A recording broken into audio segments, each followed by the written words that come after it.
Hello everyone, welcome back on my channel Mathematics with Danish. In this video we will study about different type of discontinuities and first one is removable discontinuity.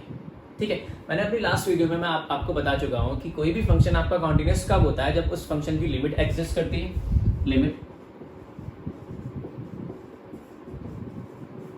और function की value उस point पे जिस पे आप continuous show कर रहे हो वो दोनों इक्वल हो जाए तो आपका फंक्शन क्या होता है, कॉन्टिन्यूस होता है. मतलब कॉन्टिन्यूटी की सिंपल सी कंडीशन रिक्वायरमेंट क्या होती है, लिमिट फंक्शन की एग्जिस्ट करनी चाहिए और फंक्शन की वैल्यू उस पॉइंट पे जिस पे आप फंक्शन को कॉन्टिन्यूस शो कर रहे हो दोनों इक्वल होनी चाहिए.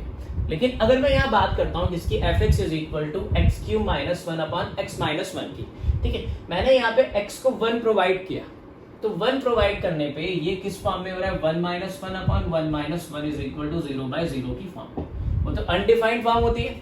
आप लिमिट्स में पढ़ चुके हो कि 0/0 की फॉर्म जो होती है वो क्या होती है, अनडिफाइंड फॉर्म होती है और उस पर लिमिट एग्जिस्ट नहीं करेगी. ठीक है, तो मैं यहाँ पे आपसे क्या बोल सकता हूँ, तो यहाँ पे आप क्या लिखोगे, fx is limit of fx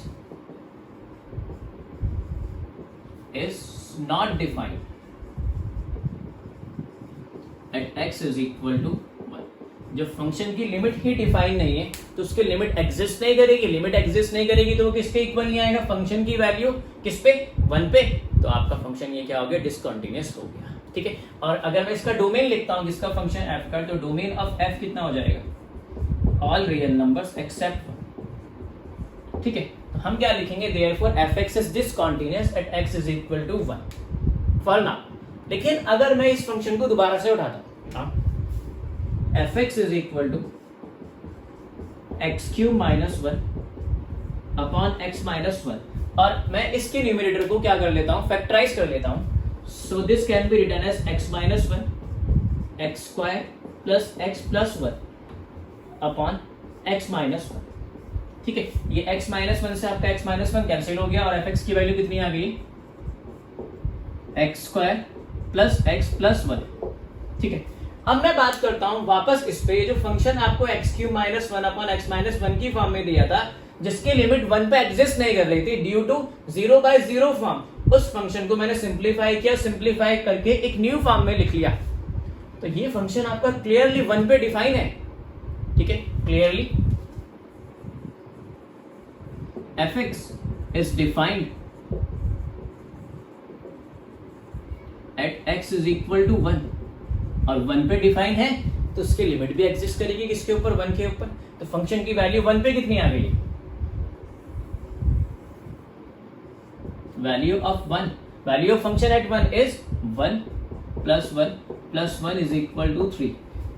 तो जो फंक्शन का डोमेन पहले लिखा था मैंने ऑल रियल नंबर्स, मैं उसके डोमेन को अब एक्सटेंड कर सकता हूं. और एक्सटेंड किस वे में करूंगा कि जो डोमेन लिया मैंने इस फंक्शन का वो ऑल रियल नंबर्स लिया सच दैट फंक्शन की वैल्यू 1 पे वो कितनी हो गई, 3 हो गई. ठीक है, तो मैंने ये जो यहाँ पे डिसकंटिन्यूटी थी जिस पे x इज इक्वल टू 1 पे, मैंने उसको क्या कर दिया, रिमूव कर दिया. कैसे रिमूव किया, मैंने फंक्शन को सिंप्लीफाई किया, सिंप्लीफाई करके फंक्शन जो है आपका वो x इज इक्वल टू 1 पे डिफाइन होगा और डिफाइन होगा तो उसकी लिमिट भी एग्जिस्ट करेगी. और अगर वो लिमिट किसकी इक्वल आ गई, value of function at x is equal to 1 पे, तो फंक्शन आपका क्या होगा, कंटिन्यूअस होगा. इस टाइप की डिसकंटिन्यूटी को हम क्या बोलते हैं, रिमूवेबल डिसकंटिन्यूटी. ठीक है, लेकिन सारे के सारे जो रैशनल फंक्शंस होते हैं वो रिमूवेबल डिसकंटिन्यूटी शो नहीं कर सकते. मतलब कुछ केसेस में हम डिसकंटिन्यूटी को क्या कर सकते हैं, रिमूव कर सकते हैं. कैसे रिमूव करोगे, आप फंक्शन के डोमेन को एक्सटेंड कर दो.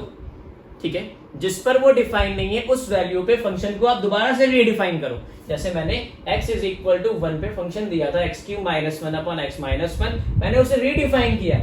रीडिफाइन क्या किया, fx is equal to x square plus x plus one, किस पे, 1 पे. वो डिफाइन है, यहाँ 0/0 की जो फॉर्म थी वो यहाँ पे रिमूव हो गई. तो मतलब इसकी लिमिट एग्जिस्ट करेगी और ये लिमिट अगर किसकी इक्वल आ गई, f1 इज इक्वल टू 3 के, मतलब जो लिमिट है, जो फंक्शन की वैल्यू है 1 पे 3, वही अगर क्या आ गई, लेफ्ट हैंड लिमिट और राइट हैंड लिमिट आ गई तो फंक्शन आपका क्या होगा, कॉन्टिन्यूअस होगा और रिमूवेबल डिसकंटिन्यूटी आपकी क्या हो गई, रिमूव हो गई. तो इसको हम क्या बोलते हैं, first type of discontinuity which is known as removable discontinuity. Please make a note.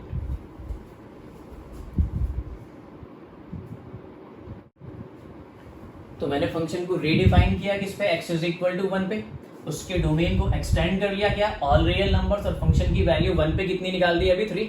अब इसको कॉन्टिन्यूअस शो करते हैं, मतलब लेफ्ट हैंड लिमिट और राइट हैंड लिमिट दोनों निकालते हैं। पहले h at x is equal to 3, so 1 sorry not 3, limit x tends to 1 negative, अब function fx limit x tends to 1 negative, अब फंक्शन fx की वैल्यू कितनी है आपके पास, जो आपने न्यू डिफाइन किया है वो वैल्यू पुट अप करनी है, x square plus x plus 1। ठीक है, थर्ड स्टेप में सभी को पता है x को h से रिप्लेस करना है, और h किसको टेंड करेगा 0 को, और x के प्लेस पे क्या पुट अप करना है, a minus H, a mean जिस पे आप कॉन्टिन्यूटी फाइंड आउट कर रहे हो 1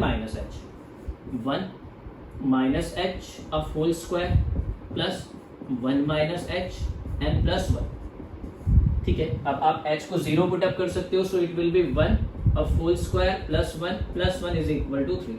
तो लेफ्ट हैंड लिमिट किसकी इक्वल आ गई, 3 के इक्वल। अब right hand limit find out करो, RHS at x is equal to 1, same method है, limit x tends to 1 positive of fx। जिसको लिमिट फाइंड आउट नहीं करनी आती वो मेरी प्रीवियस वीडियो को देख सकता है, जिसमें मैंने आपको कॉन्टिन्यूटी फाइंड आउट करना बताया कि आप किसी भी फंक्शन को कॉन्टिन्यूअस किस वे में शो कर सकते हो। तो limit x tends to 1 positive, function की definition x square plus x plus 1। Third step में x को h से रिप्लेस करना है, और h किसको टेंड करेगा 0 को, और x की प्लेस पे आप a plus h put up करोगे बेटे, 1 plus h of whole square 1 plus h and plus 1। इसको मैंने ब्रैकेट में इंक्लूड कर लिया, h को 0 पुट अप करो, 1 square plus 1 is equal to 3। तो जो लिमिट है फंक्शन की किस पे, 1 पे, कितनी आ गई वो 3 आ गई।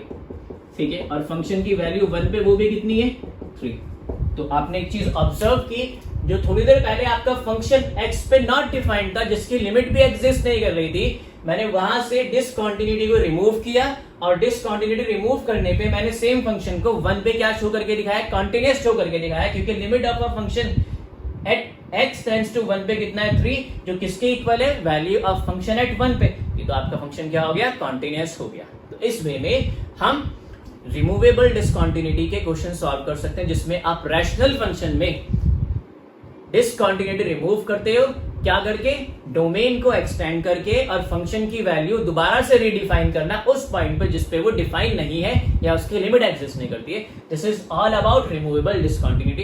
Please make a note.